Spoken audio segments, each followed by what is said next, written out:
Galerinha, encerrando então o volume 5 e dando uma beliscadinha já ali no volume 6, aquele detalhezinho que eu falei no final da última aula. O pessoal observava vários fenômenos com as ondas que não conseguiam arrumar uma explicação para isso.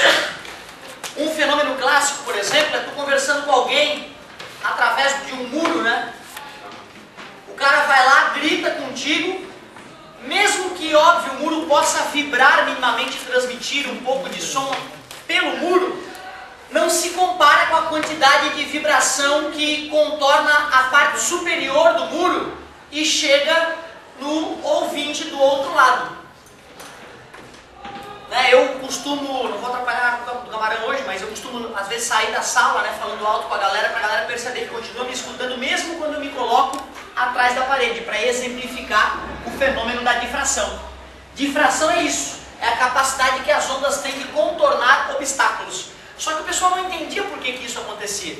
E na ciência tu tem que ter uma teoria, tu cria uma teoria depois de ver um fenômeno e ver se aquela teoria faz sentido em vários fenômenos. Se a teoria explicar os diversos fenômenos estudados, a teoria é aceita e ela começa a ganhar então espaço no mundo acadêmico.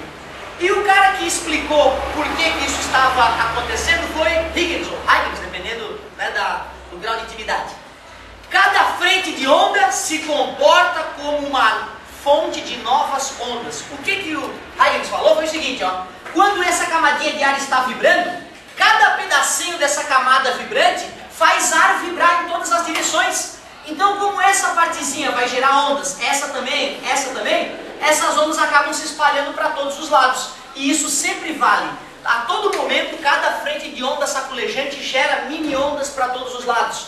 Eu até poderia imaginar que na hora que essa parte sacudiu, geraram outras mini ondas para tudo quanto é lado. Só que essas ondas pequenas acompanham a onda grande. Por isso que quando elas estão alinhadas, tu não percebe isso. Mas na hora de fazer a curva, as mini ondas se espalham para todos os lados, enquanto a onda grande é bloqueada. Logo eu percebo a difração ocorrendo. Ou seja, a onda consegue contornar obstáculos, porque cada parte vibrante dela funciona como uma nova fonte de onda, gerando ondas para todos os lados. Talvez o maior exemplo da difração seja o caso clássico da piscina que eu esbocei na aula passada, onde a gente faz bloqueio nas bordas da piscina e gera ondas, crista, vale, crista, vale. A ideia era que na hora que a onda atingisse o obstáculo, ela só continuasse se propagando na direção da abertura. Mas como aquele vale que vai se formar ali, ele vai gerar ondas, cada parte daquele vale faz a água ao seu redor vibrar. Então, essas vibrações conseguem se espalhar por toda a piscina, mesmo após o obstáculo. Houve ou não houve um certo contorno do obstáculo? Se não tivesse acontecido, a onda continuaria apenas na direção da fenda. Agora cuidado, para que ocorra a difração, não é pegar qualquer onda, qualquer obstáculo e vai funcionar. Tem que ter um tamanho parecido, o comprimento de onda, que é o tamanho da onda, tem que ser equivalente ao tamanho do obstáculo. No caso, isso aqui é um comprimento de onda, de crista até crista. E o obstáculo tem esse tamanho, Então está parecido, então vai ocorrer difração. Agora, pega a onda com comprimento de onda de 5 metros e bota uma fenda de 3 centímetros. Não vai ter difração, certo? Para ter difração, tem que ter um comprimento de onda e tamanho do obstáculo equivalente. Para mim, o exemplo mais legal de difração, tu sabe qual é, São as manchinhas do olho. Aquelas manchinhas no olho que se mexem junto com a visão. Eu tenho muitas delas, não atrapalham a minha visão em hipótese nenhuma.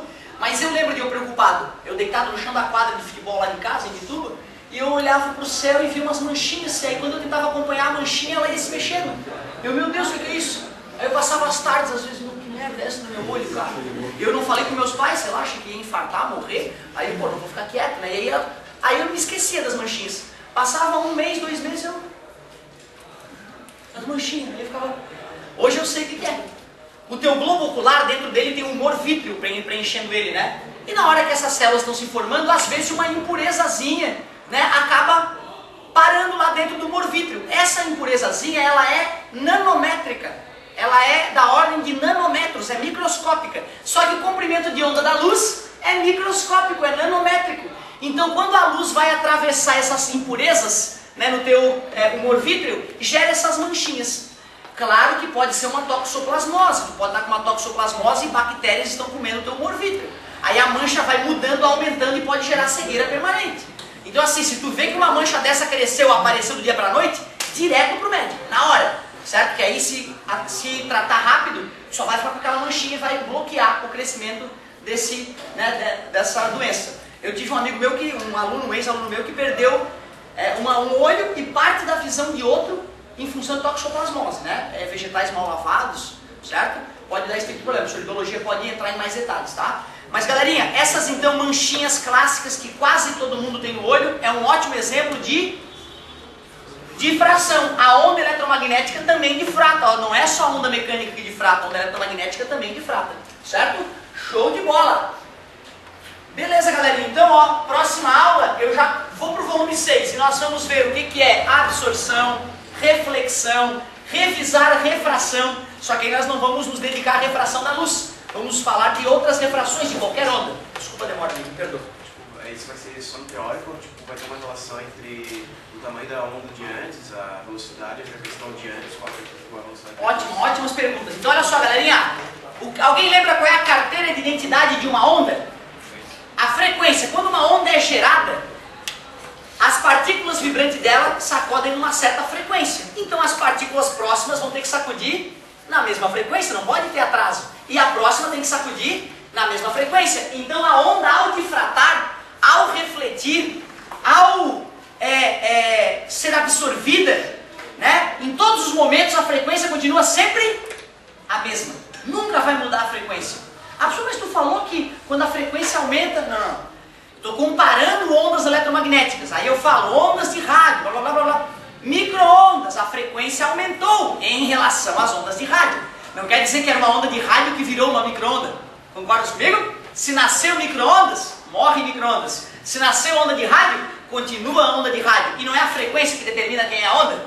Então a frequência tem que continuar constante. Senão o cara emitir uma onda de rádio lá na PQP ia chegar aqui em micro-ondas, né? E aí eu não ia conseguir a comunicação adequada. Então carteira de identidade da onda, frequência. Amplitude. Agora que nós ainda não estudamos a absorção, quando a amplitude da onda é 2 para cima, 2 para baixo, vai ser 2 sempre. Depois que a gente falar em absorção é que a gente vai ver que ela vai tendendo a diminuir, certo? Mas a frequência continua a mesma, beleza? A velocidade só mudaria se a profundidade da piscina mudasse. Senão a velocidade de propagação da onda não ia sofrer alteração, certo? Porque a velocidade tem a ver com o meio onde ela se propaga. Se o meio não sofreu nenhuma mudança, não tem por que a velocidade mudar, certo? Então, boas perguntas. E essas perguntas vão ser discutidas com muito mais profundidade a partir da aula que vem, que nós vamos ver todos os fenômenos ondulatórios. Deixa eu ver se eu seleciono uma saideira aqui relacionado a isso. 4 minutinhos, dá para fazer a saideira ainda.